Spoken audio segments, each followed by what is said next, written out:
I remember the smell of rain on concrete as I stood outside the auditorium, diploma folder pressed tight against my chest. It was supposed to be the biggest day of my life. 4 years of sleepless nights, part-time jobs, and studying in silence. When the world slept, all leading up to this moment. Graduation day? But I stood alone.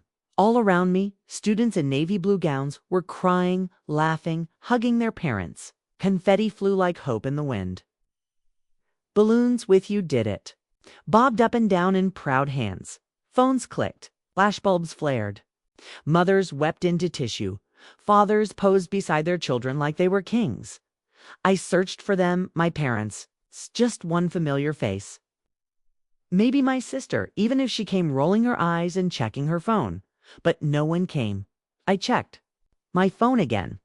Single message from Mom sat there like a punch to the gut. We're taking Kayla to her pedicure appointment. She can't go to her date tonight with ugly nails. We'll do a small dinner later for you, okay? A pedicure dot. My sister's damn pedicure dot. My fingers trembled as I stared at the screen. My name had been announced 15 minutes ago. I had walked that long stage alone. I had smiled for a camera I wasn't sure would ever develop the photo. I felt the tears coming, hot and uncontrollable. So I rushed to the restroom, the kind behind the far hallway where no one ever went. I locked the stall and sat on the toilet lid, burying my face in the sleeves of my gown. I wasn't surprised. That was the worst part. Some part of me, that part I hated, expected this. Kayla was always the star, the baby, the beauty. She could burn dinner, wreck the car, drop out of class, lie, cry, manipulate, and she'd still be the one getting kissed on the forehead. Meanwhile, I was the responsible one, the background, the extra. When Kayla crashed Mom's car last summer, I gave up my paycheck to help with repairs. When she stole money from Dad's wallet to buy concert tickets, I lied and said maybe I took it by mistake while cleaning. When she failed her English class because she skipped every exam, I tutored her every night, even when she rolled her eyes and muttered, "God, you sound like a professor." But today was supposed to be mine. My moment. Just one. I had earned it, top of my class. Full honors, valedictorian. Not that they noticed I had told them weeks ago during dinner. And all Mom said was, "Wow, good for you, sweetheart, Ken. You passed the salad." I stared at the silver medal hanging from my neck. It felt like a joke now. It's like I was playing pretend at a game no one else was watching. I sat there in silence until the noise outside began to fade. The celebrations ended, one family at a time. I finally stood, wiped my face, and tried to fix my mascara. My eyes were red and puffy, but I didn't care anymore. No one cared. I walked outside just as a janitor started folding up the folding chairs. The stage was already half gone. A banner flapped in the wind. "Congratulations, class of 2025. I took a slow walk through the empty campus, dragging my gown behind me. My heels clicked on the pavement like a metronome for heartbreak. When I got to the parking lot, saw Kayla's pink convertible parked sideways across two spots, like she always parked. I knew they were inside, probably laughing. Probably. Showing off Kayla's nails. My phone buzzed again. "Mom, Kayla's nails look so cute. I told the lady to give her the rose gold you love." "You're welcome, you're welcome." My chest burned. A strange kind of anger boiled inside me, not hot and loud, but cold and sharp. I didn't respond. Instead, I looked up at the sky, that gray, overcast sky, and made myself a quiet. Promise, they won't remember missing this day. But they'll never forget the one I make them watch next. No more shrinking. No more begging for attention, for crumbs of affection, for leftover love. If they couldn't see me now, I'd make sure they'd be forced to see me later. Louder, brighter, unignorable. And I wouldn't need a single one of them there to clap, you know? You should be more like Kayla. That sentence haunted my childhood like a permanent ghost in the hallway. I heard it from Mom while doing dishes, from Dad while loading the car, from relatives I hadn't seen in years. The unspoken family motto, the golden rule. Literally, Because Kayla was the golden child, through and through. From the moment she was born, which it was like the world bent itself to fit her. Blonde curls, honeyed smile, those dimples that got her out of any punishment. At school, when she won most photogenic in 3rd grade, my parents bought 24 copies of the yearbook and mailed them to every relative in 3 states. When I won first place in the district science fair, they forgot to come to the ceremony. "It's just not your thing, sweetheart," Mom said later, her tone sweet as poison. "But don't worry, your brain will get you far. Kayla's just special in a different way." Special, right?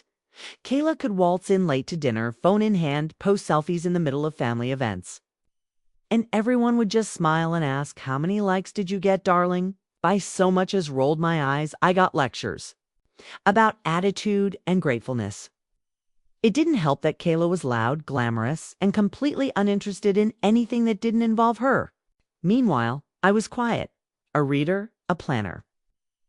I did everything to please them, not for praise, but because I thought, deep down, they'd see me one day. They never did. When Kayla got into community college for fashion, they threw her a massive garden party with a K-balloon arch, a cake with edible glitter, and catered cupcakes. When I got accepted into a top-ranked university on full scholarship, "Don't post too much, honey," Dad said. Kayla's sensitive about her path. Sensitive about her path.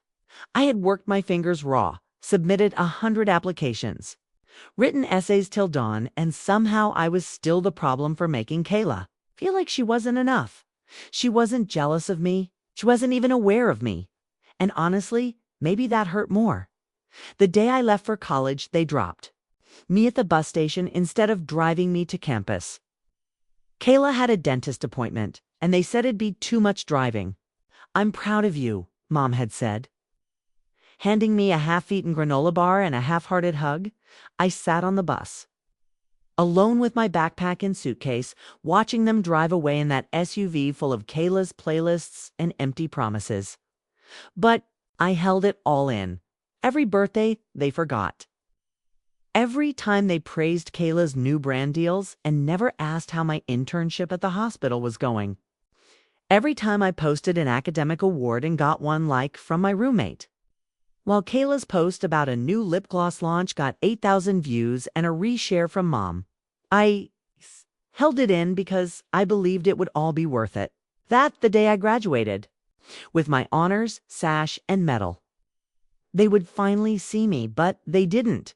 They skipped my graduation for a pedicure. Hey, if you've ever been made to feel invisible by the people you love most, this story is for you. Make sure to hit that subscribe button so you don't miss the ending that shocked my whole family. Because silence may be golden, but my revenge was platinum. After graduation day, I stopped answering their calls. At first, they didn't notice. Then, Mom texted me the next week. "Did you see Kayla's photo shoot? Her nail girl says she's a natural model." 2 weeks later, "We're planning a brunch soon. You should come if you're free. Or something cute." I didn't reply. And then finally, one message from Dad. "What's wrong with you?" "Lately, what's wrong with me?" Oh, I had a list. But I wasn't going to give them the satisfaction of explaining it. Instead, I poured everything into my postgrad plans. I studied harder than ever. I joined a research team. I applied for every Ivy League grad program I could qualify for. Not because I needed to prove anything to them, but because I deserved to see what life looked like when I came first. Months passed. Kayla's Instagram kept buzzing. She launched a lip gloss line, got a sponsorship with some off-brand boutique, hosted a party for her 23rd birthday with fireworks and rented doves. No one ever asked where I was, but that was okay, because I was somewhere better. I was building something, and the next time they'd see me, wouldn't be in a living room or through filtered lenses. It'd be in black and white on the front page of a Harvard acceptance letter. It came in a plain envelope, no gold trim, no scented paper, no balloons like Kayla's last PR box. It's just a cream envelope with bold, clean lettering. Harvard School of Public Health admissions decision. Fall turned, my hands trembled slightly as I sat on my tiny apartment couch, still. In my lab scrubs, a coffee ring marking the table in front of me. My roommate was out, no one was around. Had no audience. Exactly how I liked it. I opened it slowly, letting the tension stretch out, pretending just for a second that my parents were watching.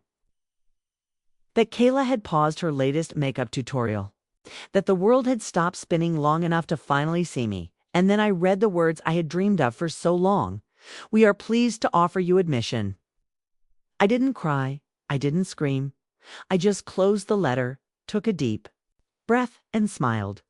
Not because I had something to prove anymore, but because I finally had nothing to prove. Still, I had one thing left to do. I hadn't spoken to my parents in almost 6 months. They hadn't noticed. No one came to visit. No one called to ask how finals went.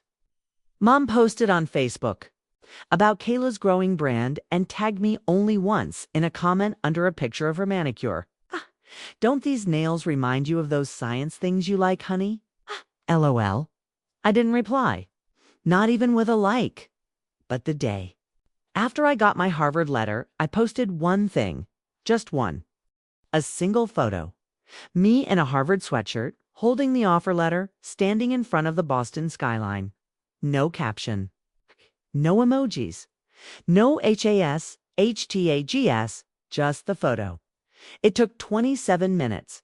That's how long it took for the group chat titled "Family First" to light up. "Mom, what is this? Did you get into Harvard? Dad, why didn't you tell us? When were you applying? KAYLA, oh my God, is this real? Harvard, like the real one." I let it sit. An hour passed. Then, more texts. "Mom, we are so proud of you. Wow, we have to plan a dinner. Dad, this is incredible. When do you start? You need help moving? KOYLA, you'll look so cute in those preppy sweatshirts, lol. Proud of you, sis." Proud of me. They'd skipped my undergrad graduation for a pedicure appointment, and now they wanted to play the supportive family. No, this wasn't about family anymore. This was about me. If you've ever felt invisible in your own family, you're not alone. Don't forget to hit that subscribe button, because what happens next isn't just revenge, it's growth, healing, and it's going to shake everything they thought they knew about me. The next few weeks were a blur: interviews with professors, financial paperwork, getting fitted for my student ID.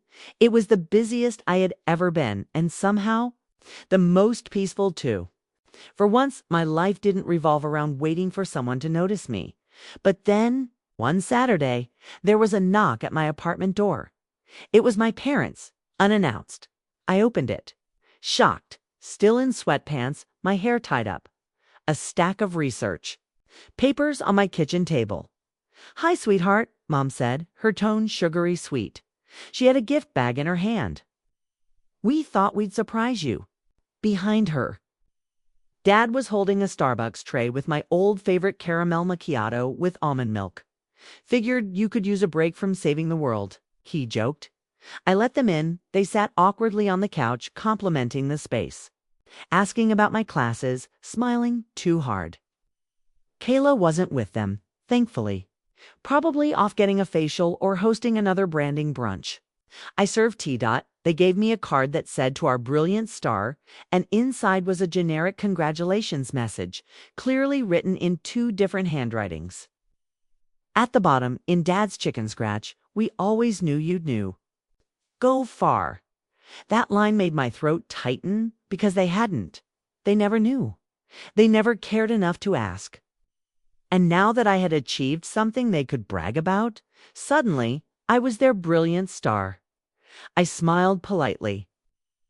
But inside, I was already gone, emotionally. I had left that version of me behind. The girl who begged for their attention. It's the one who wore disappointment like a second skin. "Thank you for coming," said finally, standing up. Oh, Mom blinked, setting her tea down. "We're hoping to take you out to dinner. Celebrate, just us." "I have a meeting in an hour," I lied smoothly. "You'll have to go." Dad looked at me, confused. "You're not upset, are you?" About us missing the graduation thing. I stared at him for a long beat. My voice was calm, measured, not bitter, just done. You didn't miss it. I said softly, you chose something else instead. They didn't reply, and that silence. That was the first time they actually listened. Packing should have felt overwhelming. Suitcases lined the hallway. Boxes full of books and clothes were stacked by the door, but as I folded each sweatshirt and zipped each bag, I felt calm, like I was finally cleaning out not just a space, but an old version of myself.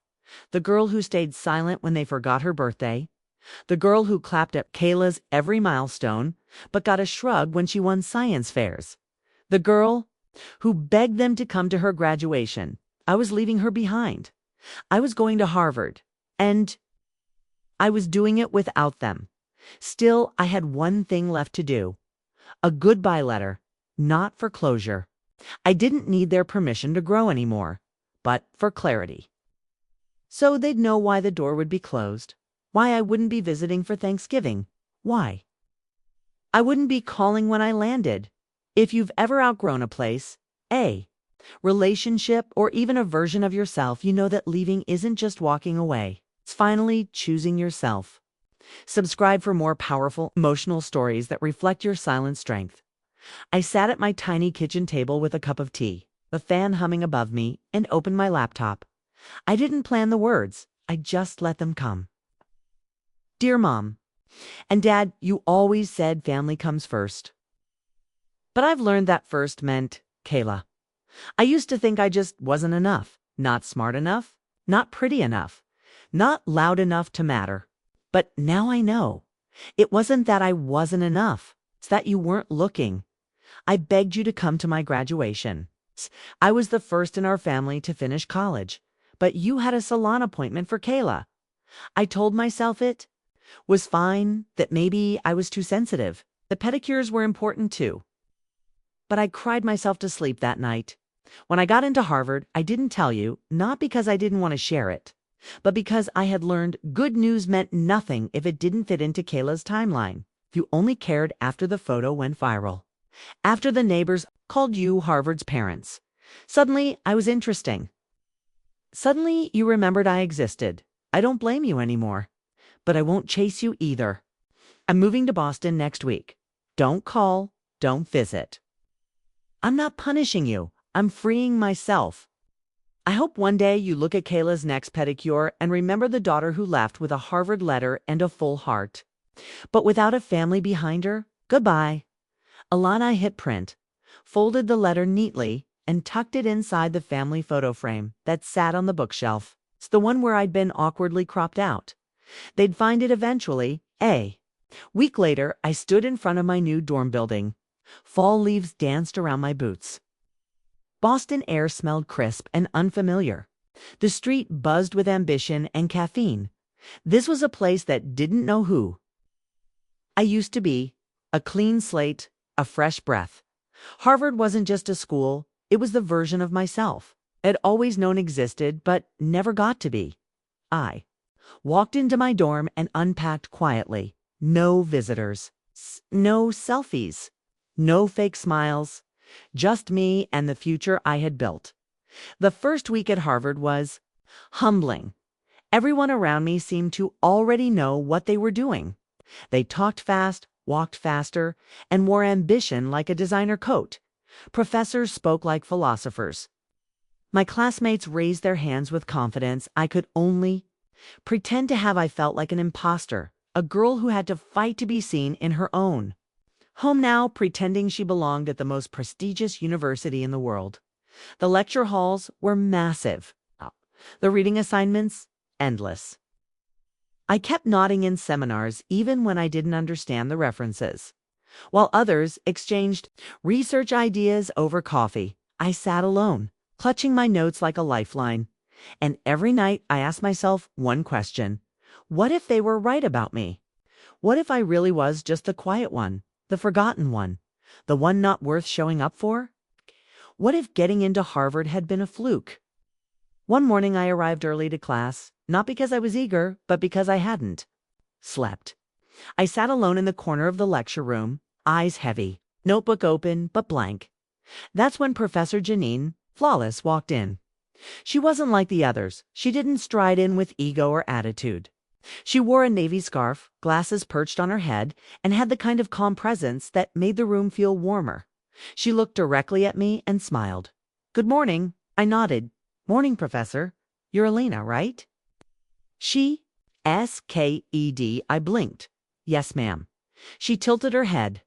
"I read your submission for the seminar placement, the one about educational equity in underserved communities." That was real, honest. It wasn't just researched. It was lived. My throat tightened. "Thank you." She paused, then walked over and sat beside me. Not behind a podium, not above me, beside me. "Do you know what makes someone brilliant?" she asked. I stayed silent. "Not a perfect GPA. Not knowing every citation or using fancy words," she said. Gently.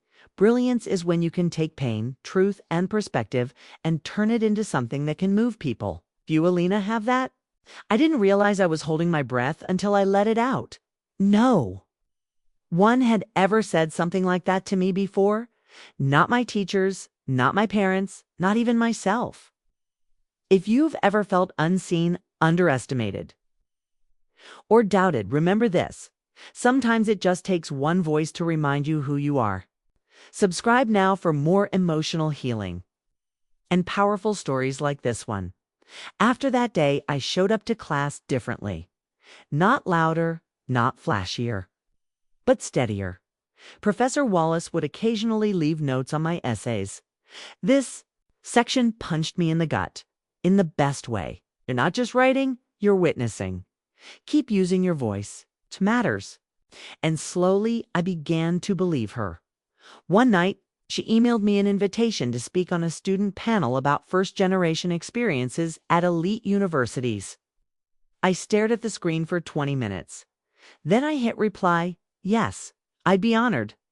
The day of the panel, I wore a deep green blazer I bought secondhand and straightened my hair.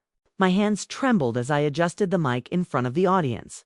But when I spoke, I didn't speak like someone who had something to prove. I spoke like someone who had something to share. When your own family makes you feel invisible, you start to believe you're unworthy. When they skip your graduation, you wonder if milestones matter when no one claps. But here's what I've learned. Worth doesn't come from applause.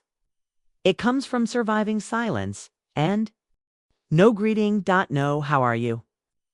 No acknowledgement of where I was, what I was doing. Just another casual reminder that my sister, with her pedicures and Instagram reels, was still the center of their solar system. My chest tightened. It wasn't. Even the content of the message that hurt it was the pattern, this ongoing performance where I existed only in the background, as if I were a distant cousin or a childhood friend they lost touch with. Not their daughter. Not the girl who cleaned the kitchen while studying for the SATs. Not the one who packed her own bags and left in silence because her presence made no noise. And for the first time since I'd arrived at Harvard, I didn't cry. Instead, I typed slowly, deliberately. That's nice. I've been invited to speak at a United Nations Youth Summit next month. I'll be representing student voices from underserved communities. Thought you should know. I hovered over send. Not to impress them, but to make a point. I'm not small anymore. Then I hit send. 10 minutes later. Congrats, I guess. We're all just really busy right now. And just like that, I laughed. It's a bitter, breathy laugh. Not because it was funny, but because it was so expected. It hurt less than it used to. Have you ever gotten a message that made you realize how far you've come and how far removed you are from the people who doubted you? Subscribe for more real, healing, and powerful storytelling. I showed Professor Wallace the message later that week. She didn't say much, just looked at me over her glasses and said, "That sounds like a conversation with someone who's never going to understand your worth, so stop expecting them to." That night, I pulled out a notebook, not for class notes or assignments, but for me. At the top of the page, I wrote, "This is how I heal." And I began writing letters I never planned to send to my parents. You missed my first standing ovation. You weren't there when I spoke in front of 1,000 people. You didn't hear the applause, but that doesn't mean it didn't happen. To my sister, it was never about competition. I just wanted to matter too. And maybe that was the problem. I thought I had to earn what should have been given freely. To myself, you are not invisible. Not anymore. Weeks passed. Harvard was still intense, overwhelming, chaotic, but it didn't drown me the way it did before. I started mentoring other first-year students, sharing my story at local workshops, writing articles for the campus paper. Little by little, I was building a life on my own terms. One evening, during a mentoring event, a girl came up to me wide-eyed and nervous. "Are you Alina?" I smiled. "Depends. Who's asking?" She laughed. "I read your piece in the paper, the one about being overlooked in your own family. I've never felt so seen." And just like that, I knew. This was what I had wanted. All along, not recognition from the people who ignored me, but connection with the people who needed my voice. The air inside the UN conference room buzzed, not with excitement, but with presence. The kind of presence that made the walls hum. The microphones click, the camera lights feel like a second sun. Delegates, speakers, young leaders, people who had seen war, poverty, injustice, and still chosen to fight with nothing but their voices. And then there was me, Alina Torres, from the forgotten couch during my sister's pedicure appointment, to a polished name card placed neatly in front of me at the United Nations Youth Leadership Summit. I kept staring at it. Alina Torres, student representative. Harvard University, it looked like it belonged to someone else. But it DID and single quotes, it belonged to me. You'll speak third in the lineup. The coordinator said with a smile, nervous. I looked down at my trembling hands, nervous. I said, but ready? Just 10 minutes before the session began. I sat in the quiet speaker lounge, and I did something I hadn't done in months. I opened my family's group chat, still active, still filled with photos of my sister's outfits, my father's steak dinners, my mother's brunches with friends, but no mention of me. Not even now, not even today. I took a deep breath. Then I copied the live stream link. If you're free, I'm speaking at the UN Youth Summit in a few minutes. Here's the link. Simple. No bitterness. No drama, just a notification. One I knew would either be ignored or watched in silence. But for the first time, didn't care what they did with it. If you've ever stood on a stage and wished someone you loved would just notice, this story is for you. Subscribe for more real stories about rising through neglect and becoming your own home. The session began. The first speaker, a girl from Sudan, spoke about fleeing her village during civil war. The second, a boy from Ukraine, talked about rebuilding his school from the rubble. And then my name was called. I stepped up to the podium, legs shaking, not just from fear, but from the weight of everything I carried. Not everyone gets ignored by their family and still manages to bloom. I looked at the crowd, diplomats, students, world leaders, and then passed them through the lens of the camera, just in case they were watching. And I began. My name is Alina Torres. I come from a household where silence spoke louder than encouragement, where achievements were measured by how loudly they benefited someone else, and where a missed graduation ceremony was justified by a pedicure appointment. A few heads turned, some smiles of recognition, some eyes widened. I kept going. For years, I believed that being overlooked meant I wasn't enough, that my dreams were selfish, that my voice was disposable. But being unseen gave me a rare gift. It gave me clarity. It taught me that validation doesn't always come from those closest to you. Sometimes it comes from strangers who see your value without needing a blood tie. I could hear silence stretch in the room. Good silence. I finished with a shaky breath. So I stand here today, not because my parents bought me this seat, not because anyone paved the way, because even without applause, I kept walking. And now I speak not just for the forgotten daughters like me, but for anyone who's ever had to become their own cheerleader in a room full of silence. The applause didn't explode, it rose like a slow wave swelling into thunder. People stood. Some teared up, some clapped until their palms turned red. And I didn't cry. I smiled. Not a forced smile, not the one I wore during my sister's birthday parties while waiting to be noticed, but a real one. The kind you earn after the session. I walked back to the quiet lounge. My phone buzzed. I opened it. A single message from Dad. We saw it. That was all. No well done. No, we're proud. Just, we saw it. And for the first time in my life, I realized it was enough. Not because they finally saw me, but because I finally didn't need them to. It had been nearly a year since I'd last stepped foot in my childhood home. Years since the couch had become my bed. Years since they missed my graduation for a nail appointment. Years since silence replaced every memory that once tried to feel like love. But this time, I wasn't coming back with hope in my heart. I was coming back in a sleek black car, tinted windows, leather seats. A quiet driver in a crisp suit who greeted me by name, Elena Torres. Yes, I said. He opened the door. I stepped in. The car rolled smoothly away from the airport. I wasn't here to prove anything. I was here because I chose to be. As the car pulled into our neighborhood, memories rushed in faster than I could stop them. The sidewalks where I waited after school with no ride. The cracked driveway I once shoveled snow off of alone. The porch I used to decorate for birthdays no one showed up to. And there it was. The house, same paint. Same garden Mom always cared about more than my mental health. I stepped out, suitcase in one hand, confidence in the other. When the front door opened, Mom gasped. Alina. She looked confused, almost uncomfortable, like I'd returned from the dead. Hello, Mom. Her eyes scanned me, tailored coat, elegant posture, the air of someone who no longer needed permission to exist. I didn't know you were visiting.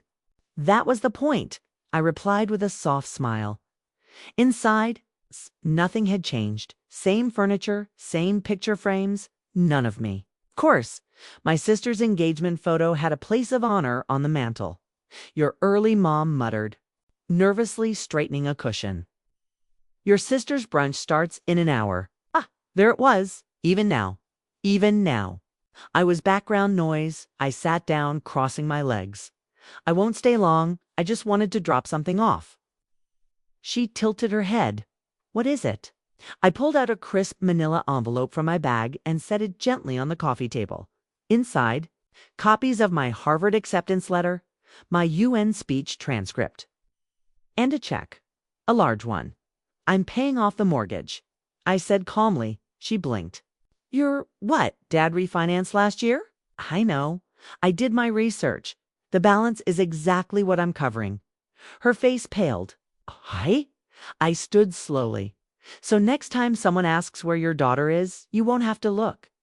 Down in shame, you can just point to the house and say she paid for it.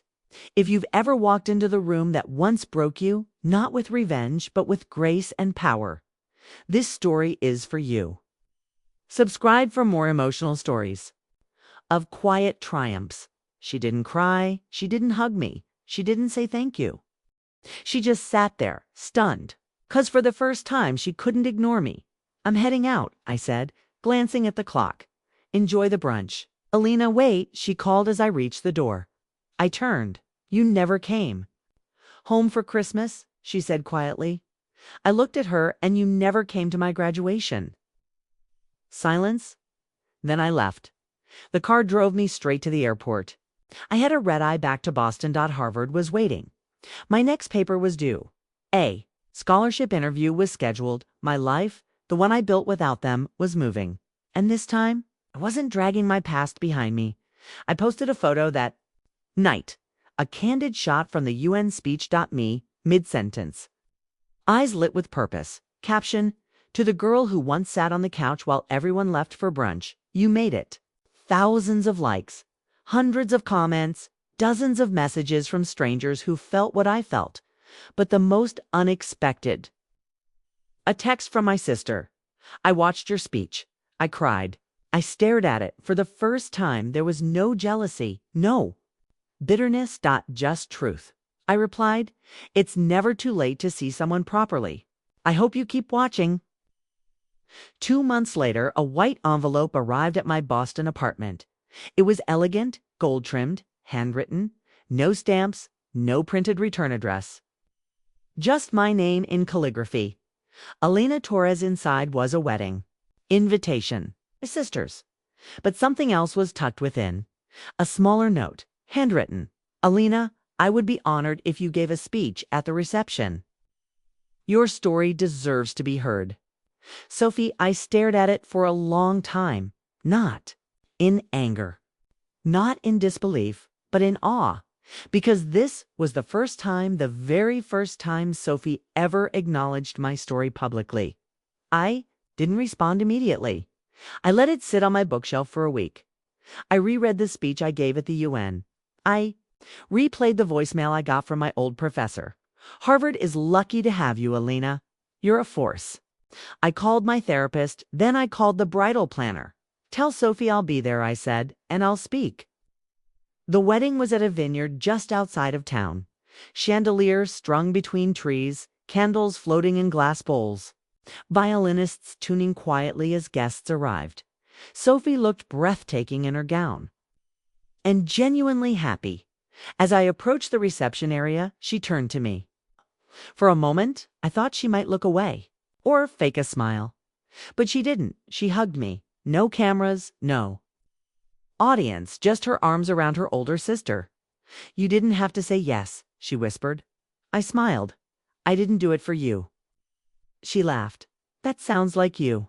If you've ever had to rebuild from neglect, from silence, from the hurt of being overlooked, your strength deserves to be heard. Subscribe for more stories that echo the power of emotional revenge and graceful comebacks. They called me up after dinner. Please welcome the maid of honor.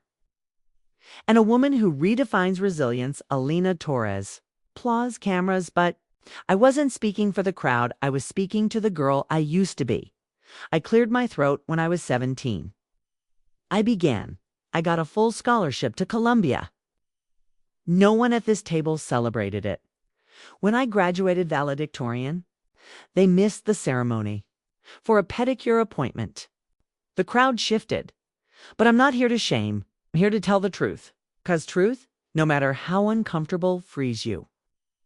I looked at Sophie, and the truth is, we both grew up in a home where love was measured in silence and value in comparison. She was the golden child. I was the invisible one. But we were both just children. And children deserve to be seen. Sophie's eyes brimmed with tears. I left home not to run away, but to build a home inside myself, one with walls of boundaries and a roof of self-worth. And when I was finally strong enough, not for revenge, but to offer peace. I paused. Today I give this speech not as the forgotten daughter, but as a woman who refused to stay in the shadows of someone else's comfort. Then I raised my glass. To Sophie and Daniel, may your love be loud, your apologies timely, and your future filled with seeing each other. Truly, the applause that followed was soft at first, then loud, then standing. But I didn't need the claps. I looked at Mom. She was crying. But not the kind of tears I dreamed about. Not guilt. It's not shame, just realization. She saw me. Finally, that night. Sophie pulled me aside. I want to know you better, she said. Really know you, not just what they told me you were. I touched her arm. Then start by asking questions and listening for answers. Don't assume I'm okay just because I look strong. She nodded, and for the first time, I felt like I had a sister. Back at my apartment, I sat at my desk. The invitation lay next to my Harvard ID, old self. New self, past and present.